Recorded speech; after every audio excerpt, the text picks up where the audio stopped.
Ce n'est pas le moment d'avoir ce genre de problème et ça donne du grain à moudre à tous ceux qui veulent enlever notre légitimité en Judée-Samarie, qui est notre terre ancestrale. David Antonelli. Quelle terre ancestrale? Ce mec est corse.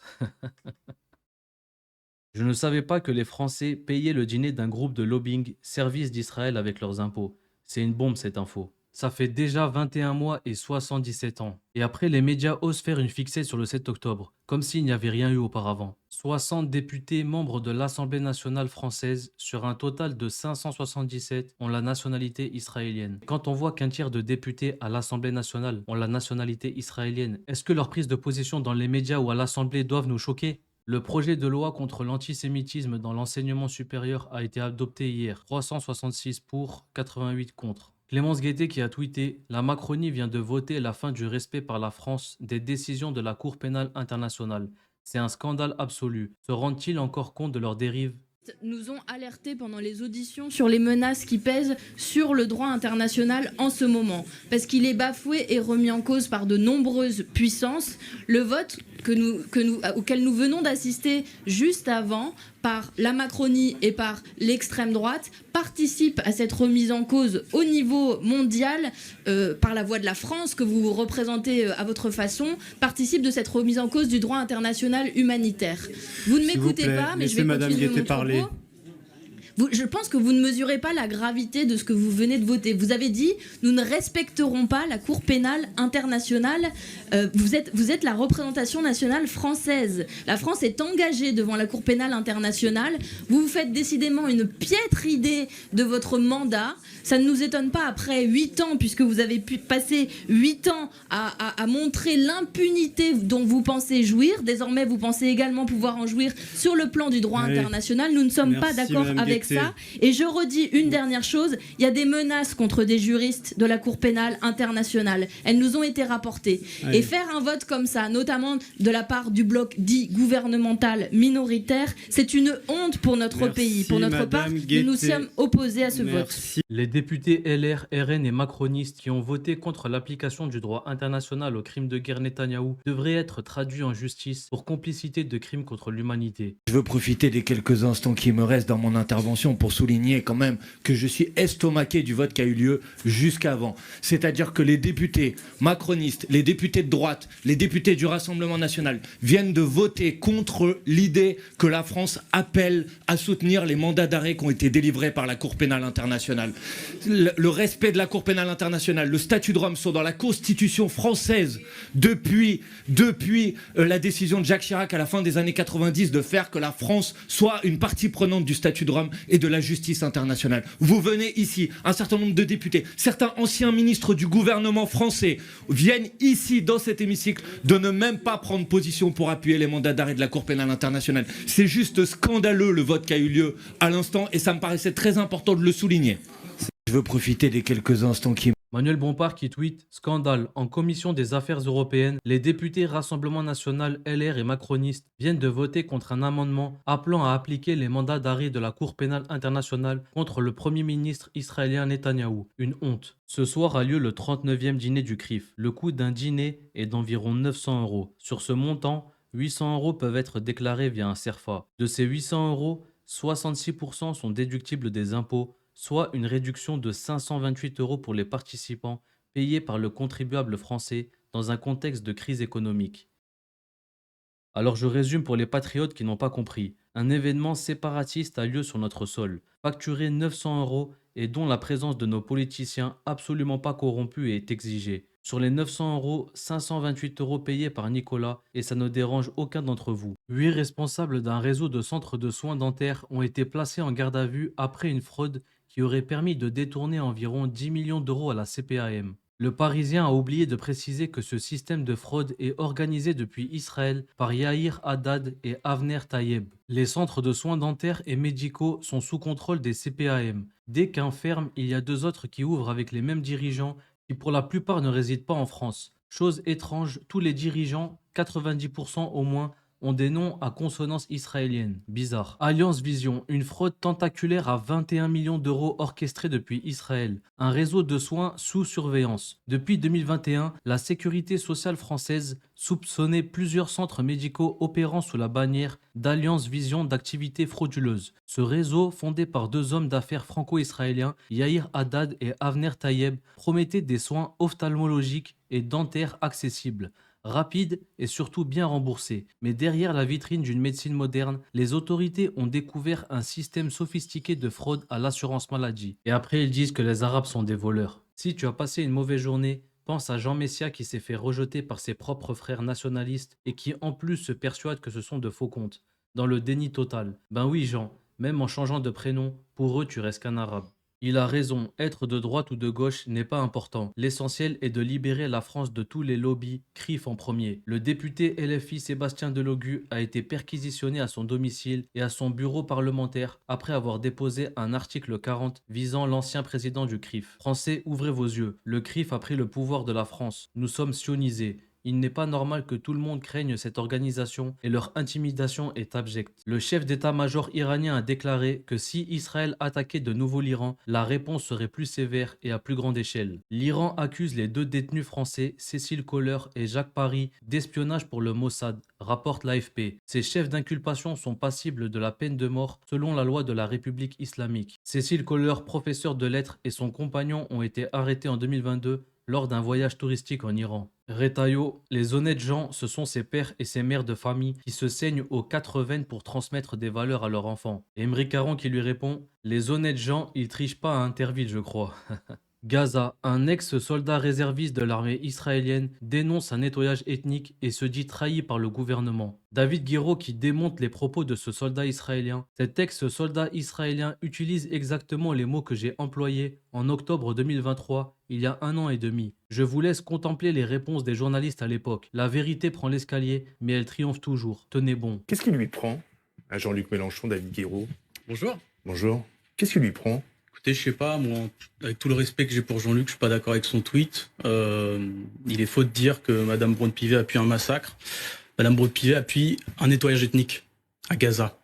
Elle et tous ceux et celles qui, à l'Assemblée nationale, applaudissent, comme ça a été le cas le 10 octobre dernier, au soutien inconditionnel à Israël. Il y a 5000 morts sur la bande de Gaza. C'est les chiffres du Hamas. Il y a... C'est lesquels les vôtres? Vous avez... Il faut sortir toujours ces chiffres. Ah bah, donnez-nous les vôtres. Une leçon de journaliste, pardon. Eh ben, très bien. Mais quand on donne un chiffre, il faut toujours donner sa source. Quels sont les vôtres? Pour l'instant, on n'a que cela. Donc, oui, et pourquoi? Des chiffres d'un mouvement terroriste. Parce que les journalistes ne sont pas autorisés, notamment par l'armée israélienne, à aller sur le terrain, vu qu'ils sont en train de bombarder aveuglément tout le monde. Il n'y a pas de journalistes je veux libres vous à dire Gaza qu'aujourd'hui, ce qu'il se passe, c'est qu'il y a un nettoyage ethnique qui est en cours. Il y a des gens qui sont complices de ça en France, qui appuient ça sur la ligne, qui n'est pas la ligne française, qui n'est même pas la ligne d'ailleurs, vraiment, d'Emmanuel Macron, que je critique, que je trouve beaucoup trop tiède, beaucoup trop timide, ils ne font pas entendre la voix du cessez-le-feu, mais qui n'est pas la ligne d'Emmanuel Macron, qui est une ligne différente. Deux députés et de la présidente de l'Assemblée nationale qui disent soutien inconditionnel. Soutien inconditionnel à des crimes de guerre. Soutien inconditionnel à un nettoyage ethnique. Ça, c'est ce qui est en train de se passer. Nettoyage ethnique, c'est un terme très fort. C'est l'ONU qui l'emploie. À Gaza, nettoyage ethnique. Pour vous, oui, c'est un nettoyage ethnique qui se Qu'est-ce que c'est un nettoyage ethnique?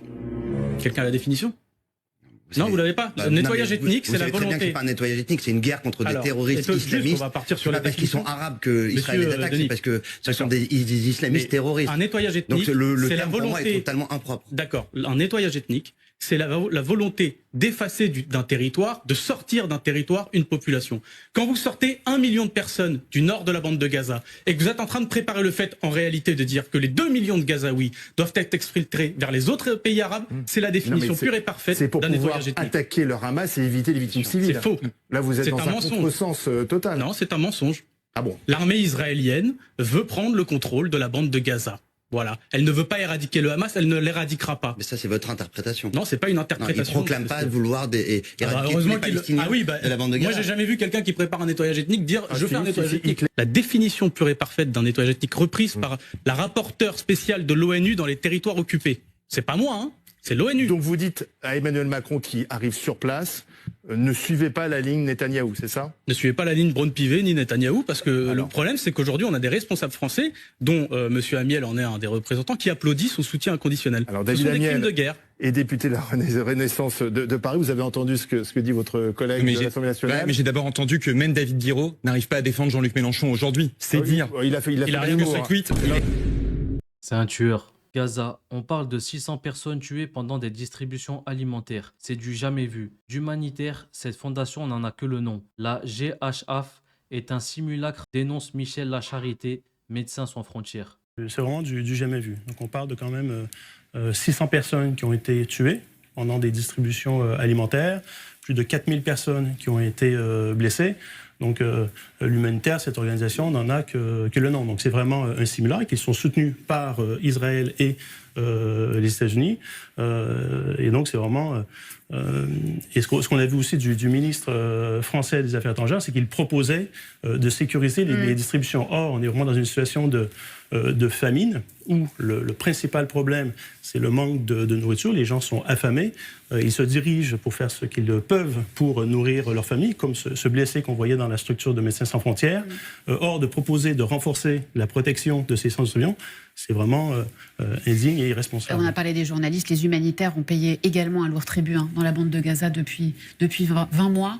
Vous avez perdu combien de personnes à MSF? Médecins sans frontières, on a perdu 11 collègues depuis le début de la guerre, mais c'est parmi aussi 1000 personnels soignants, donc des médecins, des infirmiers. Aujourd'hui, le directeur de l'hôpital indonésien de Bétlaïa a été tué. Donc vraiment, et ça s'ajoute aussi aux 400 humanitaires, principalement des Palestiniens, qui ont été tués au cours de la dernière année. Le nouveau pape Léon XIV dénonce Israël. Aujourd'hui, nous assistons avec désolation à l'utilisation injuste de la faim comme arme de guerre. Brûler des terres, voler du bétail, bloquer l'aide sont des tactiques de plus en plus utilisées par les groupes armés irréguliers. Pendant que les civils dépérissent de misère, les élites politiques s'engraissent en toute impunité. Il est temps de sanctionner ces abus et de poursuivre leurs auteurs, déclare le pape Léon XIV. Israël et les États-Unis se préparent à une nouvelle guerre. Un grand nombre d'avions cargo militaires américains ont atterri à l'aéroport Ben Gourion. Et c'est là où on voit que les Américains ne sont pas dupes avec ce commentaire. L'armée américaine continue de jouer les livreurs pour son client israélien étranger préféré, tandis que les Américains peinent à payer leur loyer et leurs courses, tandis que des milliards d'armes atterrissent sur Ben Gourion. Mais oui, parlez-nous davantage de la défense de la démocratie. Les actes anti-musulmans ont augmenté de 75% en France, selon les chiffres publiés par le ministère de l'Intérieur. Un Américain s'adresse à un soldat sioniste dans un live. Vous ne combattez pas des soldats, mais des femmes et des enfants. Vous tuez des gens dont les seules armes sont des pierres et des bâtons. Arrêtez de faire semblant d'être en guerre. Vous êtes des lâches.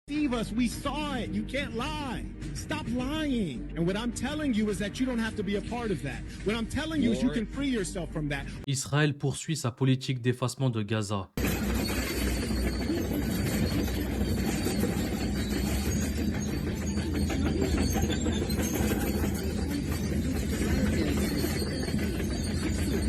Bob Vylan, qui a scandé mort à Tsahal sur scène, voit d'autres concerts annulés en plus de sa tournée américaine annulée. Concert en Allemagne annulé, concert au Royaume-Uni annulé, concert à Paris annulé. Sa carrière est officiellement terminée. Tout ça parce qu'il a pris position pour la Palestine. Qui contrôle l'industrie musicale? Vraie question.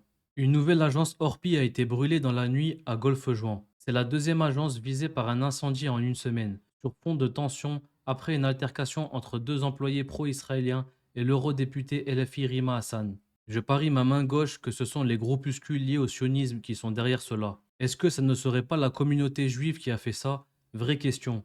Toujours le même processus pour accuser une certaine communauté et faire porter la responsabilité à Rima Hassan qui n'a fait que colporter son agression. Même processus que pour les tags antisémites. La grande intervention des sionistes harceleurs, c'est de se faire passer pour des Arabes et d'inventer des scénarios dignes d'un dessin animé pour enfants pour qu'on leur réponde. Hello Rima, c'est Youssef. T'es dispo quelques minutes? Alerte info, l'agence Orpi porte plainte après avoir reçu des menaces de mort pour avoir licencié les deux employés qui ont agressé Rima Hassan. Les menaces et les insultes sont souvent les armes de l'extrême droite. Il suffit de regarder sur Twitter. La plupart des profils nationalistes diffusent énormément de haine. Caroline Yadan, tu vois, les brûleurs ne sont pas là où on croit. Les sionistes ont une haine viscérale. Ils menacent tout le monde. Trop d'impunité leur donne des ailes. Souvenez-vous, hier, on a vu Marion Maréchal Le Pen dire à Rima Hassan que c'était une Française de papier et qu'elle devait être déchue de sa nationalité. Eh bien, la déchéance de nationalité était l'arme extrême du régime nazi. Amira Zaïter a été condamnée à 6 mois de port de bracelet électronique, 1 an de sursis et une amende de 6 000 € pour un tweet dénonçant un soldat franco-israélien. Je ne pensais pas qu'on pouvait en arriver à là en France, pays des droits de l'homme, pays de la liberté d'expression. Dénoncer la présence d'un soldat franco-israélien est pénalement condamnable, surtout si vous le qualifiez de génocidaire. En première instance, j'ai fait de la prison, 46 jours de détention. J'ai été condamnée à 3 ans d'emprisonnement, dont 1 ferme. Et aujourd'hui, je suis condamnée à 6 mois de bracelet, 1 an de sursis et 6 000 € d'amende à verser aux différents partis civils, dont le soldat franco-israélien que j'ai dénoncé à travers les réseaux sociaux. J'ai un regard lucide, apaisé, même si je reste quand même la personne la plus lourdement condamnée depuis le 7 octobre 2023. Je suis encore en période de reconstruction. J'ai une fille de 12 ans que je dois protéger, rassurer. Je reçois régulièrement des menaces de mort à travers les réseaux sociaux, des menaces d'intimidation aussi. Moi, j'ai été étudiante infirmière, donc j'ai été virée de mon école pendant 5 ans. Je ne peux plus me présenter à une école en France, ce qui est illégal de leur part. J'ai du mal également à retrouver un emploi. Et là, j'ai un objectif, c'est déjà de retrouver un équilibre avec ma fille. Ça m'empêche pas de militer, d'apporter mon soutien à la Palestine. On a voulu faire de moi un exemple, donner, je pense, un avertissement à d'autres militants à Nice et en France, en tout le cas. Mon engagement pour la Palestine, fièrement assumé, public, et le fait que ce soit fièrement assumé à travers les réseaux sociaux, c'est ce qui dérange. Mon procès a été sous tension. C'est là où on criminalise facilement les paroles, les soutiens des militants pro-palestiniens. Pour moi, c'est une violence, c'est de la violence faite aux femmes. Juridiquement, c'est une violence. Le fait qu'on me condamne à 6 000 € d'amende, c'est un viol économique. Là où on lutte contre la précarité, on lutte contre la précarité des femmes. La détention, elle ne m'a pas détruite. Et c'est ce qui les dérange, c'est ce qui t'aimerait me détruire. Ce n'est pas le cas en fait. Ça a renforcé ma détermination à me battre contre les injustices, à soutenir encore plus la Palestine et à dénoncer les crimes que commet l'État d'Israël. Dans mon dossier, un des partis civils a écrit clairement, noir sur blanc, que Madame Zaïter n'a pas appris de son parcours carcéral. Elle continue de soutenir la Palestine à travers les réseaux sociaux. C'est là qu'on voit clairement que mon soutien à la Palestine dérange. J'ai appris à mesurer mes mots, oui, mais pas à les censurer. Eux, ce qu'ils veulent, c'est me faire taire, me censurer. Ça, c'est clair qu'il est hors de question. Grâce à cette condamnation, on va dire ça comme ça, j'ai des nouveaux outils qui se présentent, qui vont me permettre de militer autrement, de profiter de cette condamnation pour en faire un projet. Je remercie toutes ces personnes qui me soutiennent, des 4 coins de la France, du monde entier aussi. Je reçois énormément de messages de soutien. Et surtout, j'ai envie de leur dire de continuer de soutenir la Palestine, de le revendiquer à travers les réseaux sociaux, de ne pas avoir peur. Parce que ce n'est rien face à ce que les Palestiniens vivent. Et on doit continuer de porter la voix des Palestiniens malgré la censure en France. Les États-Unis demandent à leurs citoyens de quitter l'Iran dès que possible, suite à la réouverture partielle de l'espace aérien iranien. Des pirates informatiques iraniens affirment avoir obtenu 100 gigaoctets d'emails appartenant au président américain Trump et à ses associés. Tous les complices de cette horreur devront rendre des comptes. Guerre à Gaza. Alors que des bébés meurent de faim dans l'enclave côtière, Israël continue de restreindre l'entrée du lait infantile. Un médecin américain entré récemment dans le territoire palestinien s'est vu confisquer par la sécurité israélienne les boîtes de lait en poudre qu'il avait mises dans ses bagages. Ce produit manque terriblement à Gaza où une 50aine d'enfants sont morts de faim depuis le mois de mars. La police des polices au service de l'extrême droite. L'IGPN a déployé de touchants efforts pour dégommer un commandant de CRS qui s'était alarmé de l'emprise de fachos qui noyauteraient sa compagnie, révèle le Canard enchaîné. La plupart encartés à l'Alliance, syndicat majoritaire chez les gardiens de la paix et les gradés. Il faut dire que le chef du bureau des enquêtes de l'IGPN héberge un individu identifié et fiché par les services de renseignement pour son appartenance à l'ultra-droite, qui n'est autre que son propre fils. Mécontent de voir l'enquête de l'IGPN désavouée par la relaxe de l'accusé, le procureur de Meaux, Jean-Baptiste Bladier, a décidé de faire appel. En avril 2023, alors qu'il dirigeait l'enquête, le même avait pris la parole avec autorité au cours du 10e congrès d'Alliance, dont plusieurs cadres fricotent avec le RN. Une coïncidence? Précision, en avril dernier, Street Press révélait que le fils du directeur général de la police nationale et le secrétaire général d'un groupe néofasciste. Questionné par Mediapart, le ministère de l'Intérieur Retailleau indiquait qu'il n'y avait pas de problème. Tiens, comme par hasard. Éric Zemmour a été relaxé par la justice. Il était poursuivi pour provocation à la haine après avoir déclaré notamment que si nous avons une délinquance aussi explosive, c'est à cause de l'immigration. Le président Trump donne des conseils aux futurs prisonniers pour s'évader des Everglades. Il ne faut jamais courir en ligne droite devant un alligator. Il faut courir en zigzag et vos chances d'évasion augmenteront de 1%. L'Arabie Saoudite exige qu'Israël élimine le Hamas du pouvoir à Gaza, comme condition préalable à la normalisation des relations saoudiennes avec Israël. Face à l'Iran, la plus grande perte d'Israël ne se compte pas en bâtiments, mais en espions perdus. En quelques jours, un réseau de plusieurs centaines d'espions a été démantelé. Il a fallu une dizaine d'années au service israélien pour le bâtir et une semaine pour le perdre. L'Iran s'est complètement déconnecté du GPS américain, passant entièrement au système de navigation chinois Beidou. Les signaux américains sont désormais complètement coupés sur le territoire iranien. Un nouveau chapitre de son indépendance s'ouvre. Yael Braun-Pivet a étouffé la commission d'enquête qu'elle présidait sur l'affaire Benalla. Elle protège maintenant les mensonges de Bayrou. Elle déshonore sa fonction et en plus, elle est élue sur une fraude. Affaire de Betaram, Yael Braun-Pivet refuse une demande de poursuivre François Bayrou pour faux témoignage. Le député La France Insoumise Paul Vannier a accusé le Premier ministre d'avoir menti en audition sur ce qu'il savait des sévices dans l'établissement catholique, commettant selon lui un parjure et a annoncé que son groupe allait saisir le bureau de l'Assemblée. La binationalité, c'est un problème sur Fashion News quand tu es franco-algérien, mais quand il s'agit de binationaux franco-israéliens qui vont commettre des crimes de guerre pour le compte d'Israël à Gaza, là par contre, on les entend beaucoup moins. Je suppose que vous embrassez le drapeau français, vous, et pas le drapeau algérien comme le fait Delogu. J'embrasse les deux. Bon. Ah, vous embrassez les deux? Ah, je suis 100% française, 100% algérienne. Et en cas de guerre entre la France et l'Algérie, vous allez de quel côté? Justement, moi, je suis pour la consolidation, je suis pas non, mais imaginons qu'il y ait un conflit. Mais j'espère pas. Et je ne le veux pas. Et je ne veux même pas l'entendre. Non, mais écoutez, je ne veux même pas l'entendre. C'est pratique, oui, ça. Hein. Ben non, c'est pas pratique. Mais moi, je vais vous dire une chose. Moi, aucun autre pays au monde ne me ferait hésiter. Je n'aime que la France. Et je suis prêt à mourir pour la France. Et pourtant, il y a bien des Israéliens qui sont prêts à mourir, des Franco-Israéliens qui sont prêts à mourir pour Israël et personne. Oui, mais pas contre la France. Ça choque personne. Moi, je vous ai posé la question entre la France. Globalement, ce que dit Gilbert Collard, c'est que la double nationalité pose un problème. Boualem Sansal, par exemple. Toutes les doubles nationalités. Le président français Macron exige que l'Iran limite son programme de missiles balistiques. La Chine terrifie les États-Unis et déclare officiellement « Nous soutiendrons l'Iran ». Pékin annonce « Nos intérêts stratégiques au Moyen-Orient ne seront plus menacés ». Alerte info. 4,3 millions d'euros du budget du Parlement auraient été détournés par le RN et ses alliés, selon un rapport confidentiel de la Direction générale des finances du Parlement européen révélé aujourd'hui. Antoine Léaumont, député LFI qui a réagi sur le détournement de fonds de Marine Le Pen, que c'est savoureux de vous voir aujourd'hui dire l'inverse de ce que vous dites d'habitude. Et pour quel motif? Pour sauver Madame Le Pen, condamnée par la justice pour avoir détourné 4 millions d'euros. Que c'est savoureux. Que c'est savoureux de vous voir aujourd'hui dire l'inverse de ce que vous dites d'habitude. Et pour quel motif? Pour sauver Madame Le Pen, condamnée par la justice pour avoir détourné 4 millions d'euros. 4 millions d'euros. 4 millions d'euros. Même au loto, des fois, on ne gagne pas autant. Alors franchement, vous voir aujourd'hui commencer un exposé des motifs en défendant la Déclaration des droits de l'homme et du citoyen, sur laquelle d'habitude vous n'avez que des horreurs à raconter, nous traitant même parfois de droits de l'hommiste comme si c'était une insulte.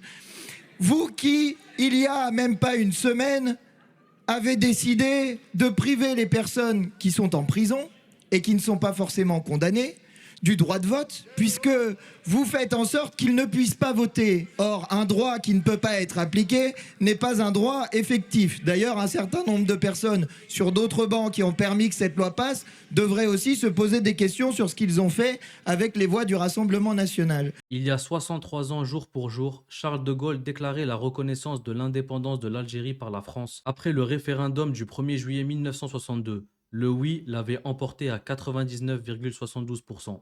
Pacocher Habib, la secte des Loubavitch est installée partout. Même dans la partie la plus reculée du monde, les Loubavitch sont le fer de lance du judaïsme en Israël et partout dans le monde. Qui fait briller le peuple juif à travers le monde. Où que je me trouve, à Bangkok, à Bali, à Bombay, dans la partie la plus lointaine du monde, c'est plus l'ambassade d'Israël. Et c'est pas de la flagornerie, c'est ce que je pense du fond de mon cœur. C'est le mouvement Lubavitch.